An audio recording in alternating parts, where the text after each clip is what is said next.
Hello everyone, welcome to another day in Shroud of the Avatar. Today we're in game with Scarface, and I thought I would revisit all you need to know about player-owned housing in the game. Basically in the game we have various lot deeds, or lot types in the game. So if I just open up my bank, we can see that I've got a player-owned town village lot deed. Now they come in different sizes. We have the road, which is the smallest, then you have the village, the town and the city, all going up in size, and they all have rent to pay on them unless they are a tax-free version of that said deed. So there are various different types of deeds going up to city. I believe there are some going above that, but I think that there are only special deeds that are given out. Now, what we need to do now is, once you get your deed, which you can either get through by entering the raffles that go on each, these were the last raffles at R41, which has already taken place. You can buy these at the housing decorations merchants normally found near a bank. They're 5 or 10,000. That's 10,000 for that ticket and 5,000 for that ticket. So that's one way of getting a deed in the game. Also you can buy them off other players in the game, or you can click on the link in the description and go to Market Dragon store and you can buy a deed with real money, or you can buy a package, an account that has a deed tied to it. So that's how you can get your deeds in the game. Now once you've got your deed, you'll need to find a place to place it. Now the most common deed you're going to get is a player-owned town deed, so you need to go into a player-owned town. We're in Crossroads here. Now you can click to find a lot. If you click on the town crier, a window will open up here, lots that are available. So here we can go, we've got a village lot available here. Now you can select compass destination, and what that's done now, so there, well, out there as well. If you look on our compass, you can see there's a little green mark. If we head towards that green mark, we can then find the lot in question.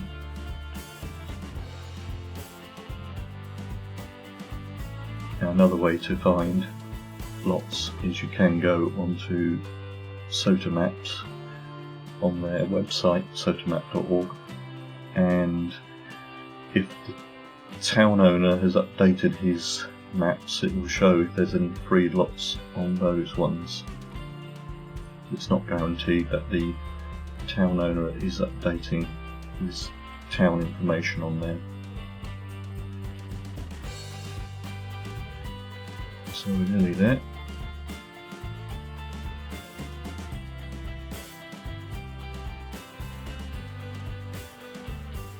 There we go.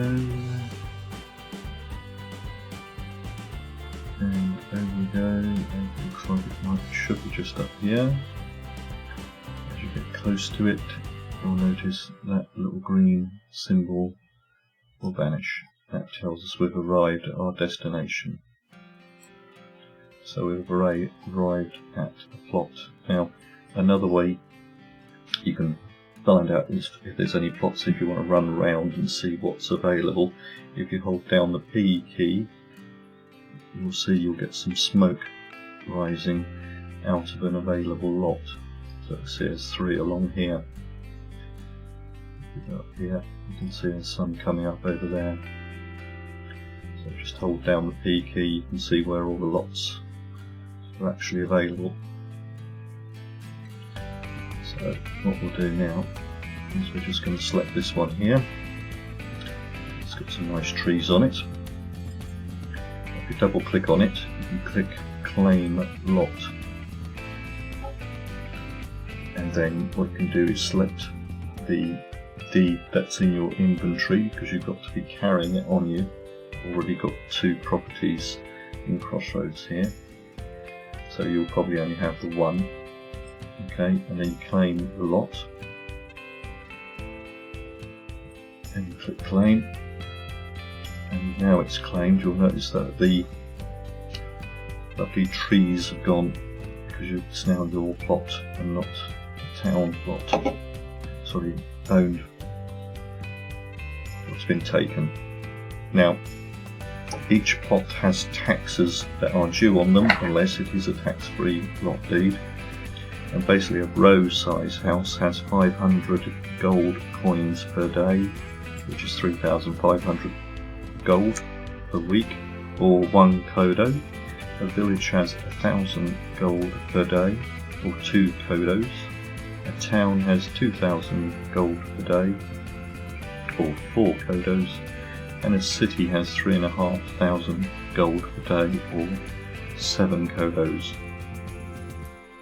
Now, kodo in the game, you can buy them for around about 2,100 gold, but when you turn them into rent, they will give you 3,500 gold, and that's why they talk about kodos in the game. They are primarily used for rental purposes, so you don't have to pay this row house 500 gold per day, which would be 3,500 gold. You could, but instead, if you went out and bought 1 kodo for about 2,000, 2,100, and then changed that into tax credit, then basically that would give you 3,500 tax credit. Now how we do that is you need to click on add credit, and then if you had a kodo in my thing, which I don't, it would then credit the account with 3,500 for each kodo that we put in there. You can add gold in, but do bear in mind that if you do add any gold into this pot, you can't put it back into your own account. So it's like a separate little pot of money. I've got 3,000 in here from the kodo that I used earlier. So you'll see that we've got past days due, and it says 1,000, which is the amount of rent we own on it. So if we go pay lot taxes, and then we go 1, you'll notice now that it's got 0 past due. Now you can increase it. I've got 23 days on this. Now basically they give you 13 days of credit, if you like, but it's only lent to you. You can't unclaim a plot if it's got anything past due on it, and when you actually unclaim a plot, you will only get back the rent that's left minus the day's actual rent that's being used.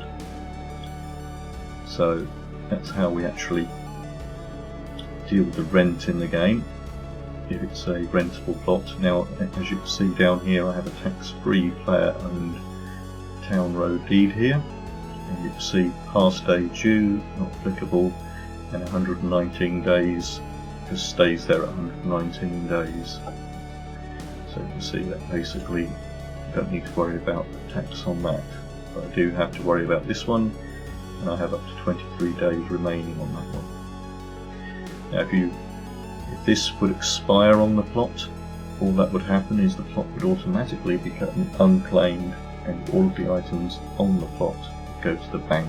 So if you do accidentally let it lapse, then you don't lose anything. All of your items go to the bank, and then basically you can just start over again. So now we've got our lot, we need to put a house on it. Now what you need to do is just bring up the menu, go to change house, and you need to be carrying the selected houses in your inventory. So I've got 2 here. I've got a green 4-storey row home and a 2-storey row house. So if we place that one down, we now have placed the house down. It's all ready for us to decorate out as we want to use it. Now the other things you can place, of course, are basements in the game. I think I've just got to go through this again and remind myself. I think we just need to take that out if we're carrying it. And I'm not carrying my basement, but if you wanted to put a basement down, you could just place the basement down as well. I'm not carrying it on me. Let's just check my other backpack just to see if I did put it in there. My raffle deeds, hidden pipe. Nope, forgot to bring in the basement, which is a pain. But all you need to do is just place the basement down, then you can enter the basement in the game. Now, if you want to change your house, there's two things you can do. You can either click change house, and then you just select the other house, and then it will automatically change. Or if you wanted to have a group of different types of properties, so seasonal properties, let's say, and you had a house that you wanted to decorate for Christmas or something like that, then what you can do is you can go to the property manager, and then you'll see the properties that deeds that you've got. So I've got one called Trading Home, I've got this one here, and then I've got a farm plot which has got nothing on it. Well, it hasn't got a house on it. Now this one actually has a basement in it, and of course this one doesn't. But what you can do is you can send an item to storage. So you can send that to the storage. Now everything in the property would go to storage, so you can't then reuse it. So you've got to bear that in mind when you are packaging an item. Now if you find you don't want to use it anymore, you can return everything back to the bank by just saying send back to the bank. But now we've got an empty plot again, so I can go change house. I can place down my other property, and now we have two properties effectively that we can switch between. So this is one that I got in a little pack, so you can see that's how we can change a property quite easily. And then if we wanted to bring back the other property, what we'll do is, I don't want to package this one, so I'm just going to go change house to nothing, and then what I'm going to do is I'm going to bring back our house by dragging it, dropping it in there, and go restore, and now that house, if it was the Christmas house, will be restored back again. Now if you want to unclaim your plot at the end, you decided you want to move, then all you have to do is you can actually just unclaim the plot and everything will go to the bank, so that's what we'll actually do.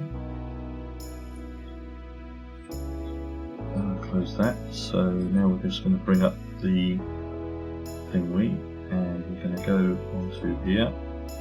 I'm going to unclaim the lot. Now when we unclaim the lot, if we did have any rent due, that would be go back to the rentable. Got the wrong window again. Any money you might have had extra on your rent would go back into the profits. Would go back into tax credits minus the day that you used. So as you can see, I've lost 1,000 gold for this lovely presentation. It's not a problem. And basically what's happened is your deed has been returned to you, and the house that I had on it has been returned to the bank. So that's how you can claim, unclaim, place lots and thingy in the game. Now you don't have to put houses on plots. The other plot that I do have is just over here, and it's been set up for farming. So you can see you can decide what you want to do. This person over here has actually claimed 2 plots side by side, and one is set up for farming and the other one is put a house on. So it looks like one big plot, but it's actually 2 separate plots. You can see one stone here and the other stone just up here. So you can be creative, very different styles of houses. And again with the sizes, you've got the big shogun property up here, you've got the wizard tower, which is a finished design in the game. You can buy wizard towers off players. I believe I've got one on my store. And of course you can place merchants in the game on your plots. So what I'll do is just pause the video quickly, and then I will show you my other property that I have and what I've done with it.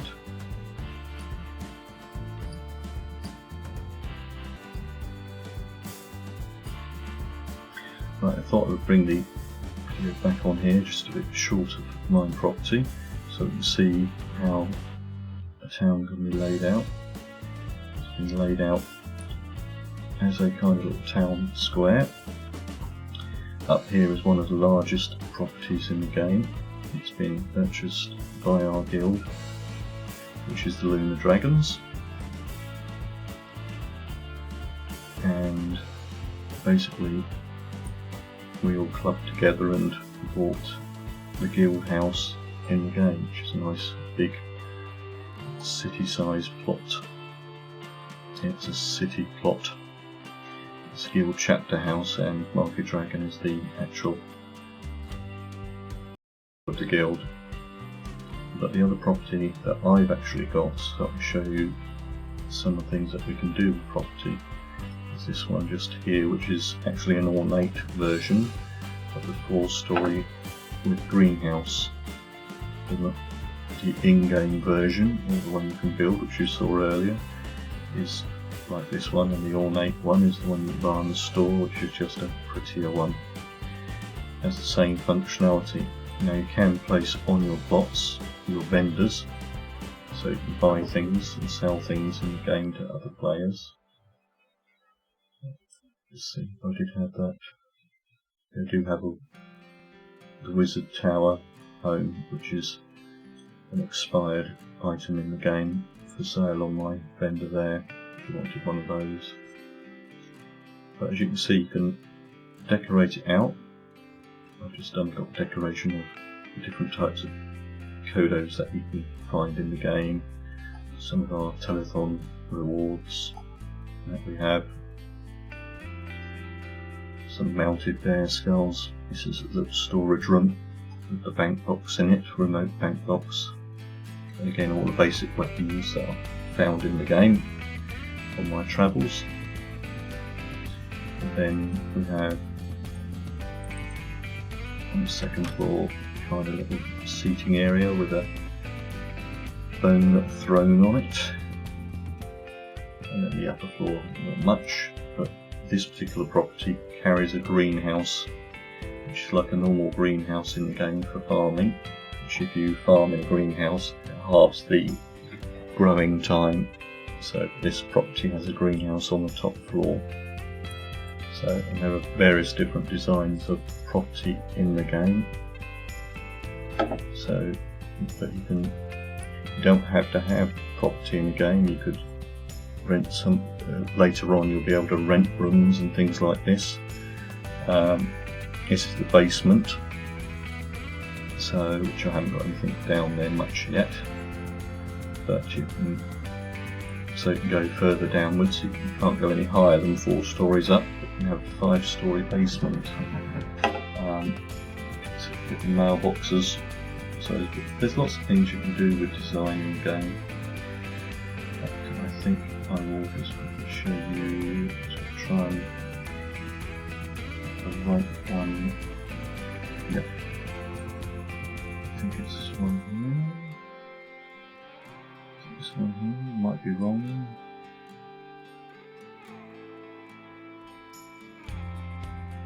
Packaged it up. This is the guild house of one of the other guild houses, which again has a greenhouse on the top. Looks like he's packaged his house.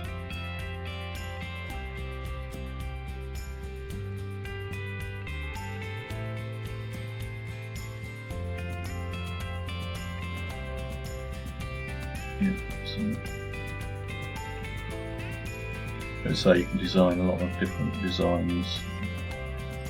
Somebody else, my next door neighbour, to put some pictures on the wall. Obviously better at designing than me. Those are lovely pictures. So he spent some time in decorating this one. If you have a look in his loft area, so he's actually doing farming up here. So it's growing some cotton. So back down.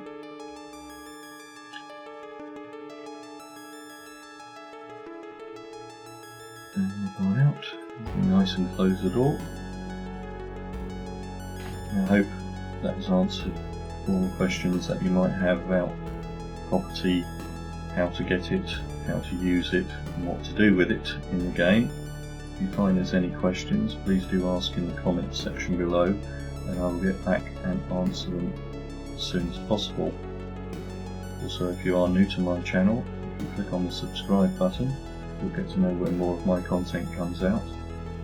And thank you for watching.